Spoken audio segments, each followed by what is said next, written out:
Let's talk about the video game industry in 2024, where microtransactions are like stepping in dog poop. Annoying and unavoidable.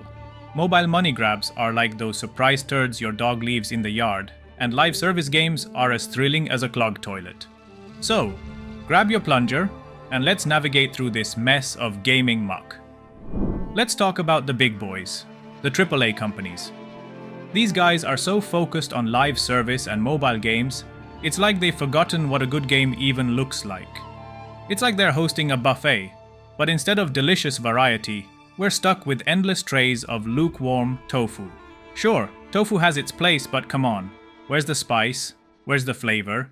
Take Age Veilguard for example. Now, I know it's not out yet, but from the trailers, it looks like it was developed by an AI that was fed nothing but unsalted crackers and plain oatmeal.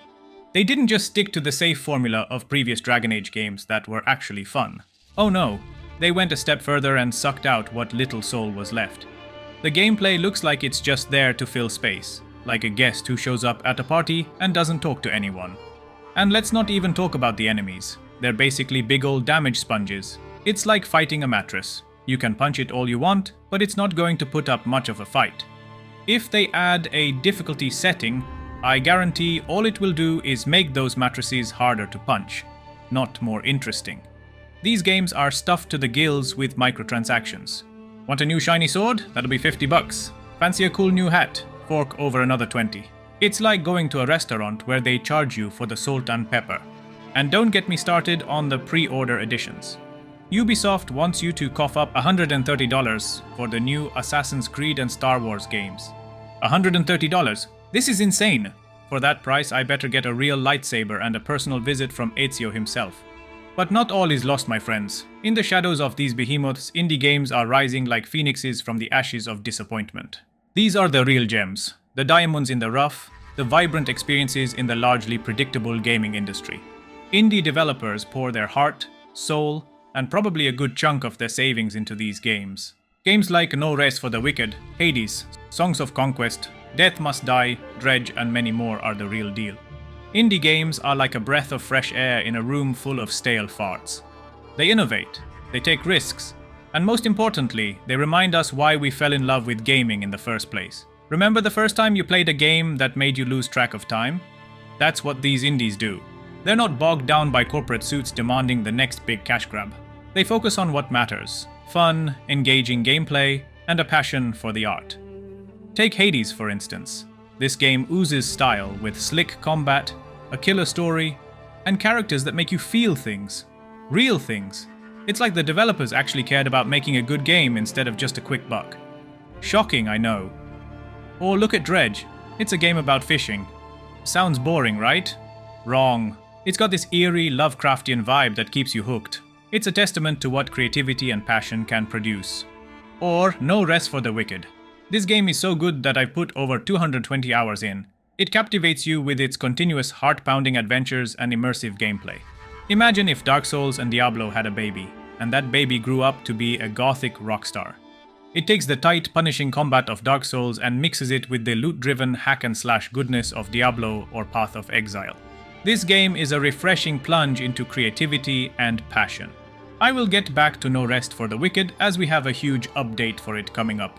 For now, I just want to say that the future of gaming doesn't lie in the hands of these money-hungry giants.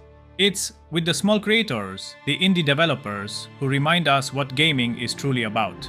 They are the real heroes of this story, not the corporate overlords churning out cookie-cutter cash cows. Still, if these AAA companies start to focus on actually making a good game, they might have a chance, and I will play their game. But looking at how things are going so far, it seems they are slowly going down. And it's sad, because there are a lot of talented people working for these companies.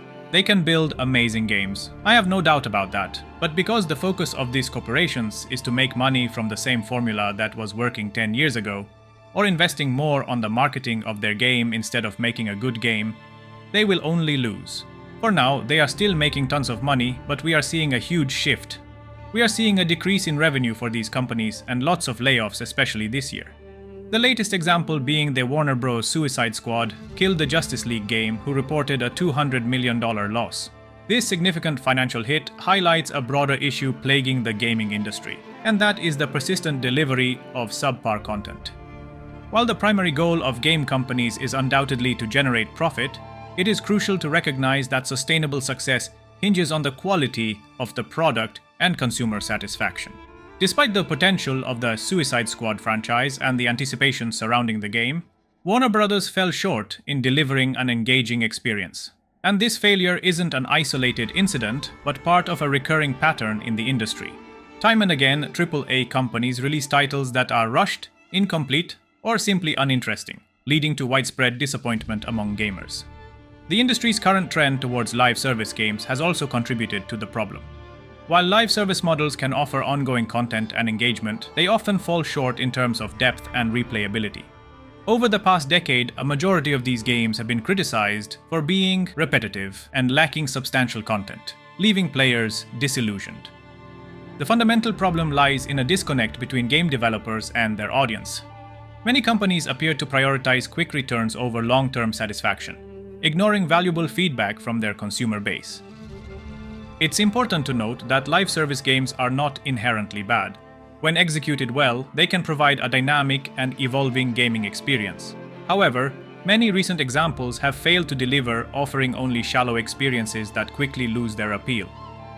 I personally am not a fan of the live service games, but if it's a good game, I might give it a try.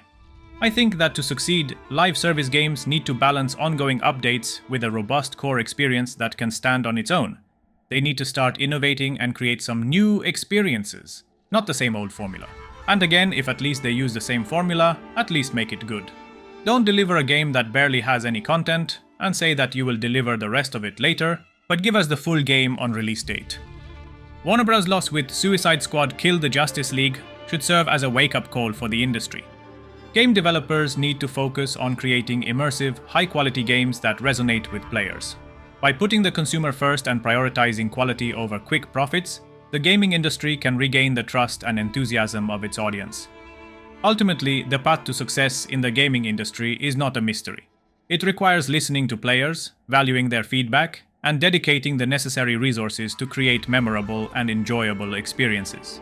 As gamers, we yearn for titles that captivate us, challenge us, and leave a lasting impression. And we are seeing less of that from big AAA companies, and more of it from indie developers. And that is it. Support the games you like and never settle for less than amazing. Have some self-respect, because you as a consumer paid for this game and you deserve a good product. Stop making excuses for games that come out in a bad state just because you hoped it would be good, or the companies have promised to fix or deliver the full product later. You paid for it, and you should get nothing less than an amazing experience. Now, I said early that I will talk a bit about No Rest for the Wicked. Those of you who followed and subscribed to me already know how much I love this game, and I truly recommend you try it out yourself. The developers so far have never failed to deliver a good experience. Even if that experience is not quite for everyone, the game is still in early access, so a lot more changes will happen. They recently announced a new patch for the game that will completely change the Crucible into a more roguelike dungeon similar to the Hades game. The patch is announced to come on July the 25th, and if you are interested, I will cover it on this channel. So if you like this video, consider subscribing, and if you have any questions, leave them in the comments.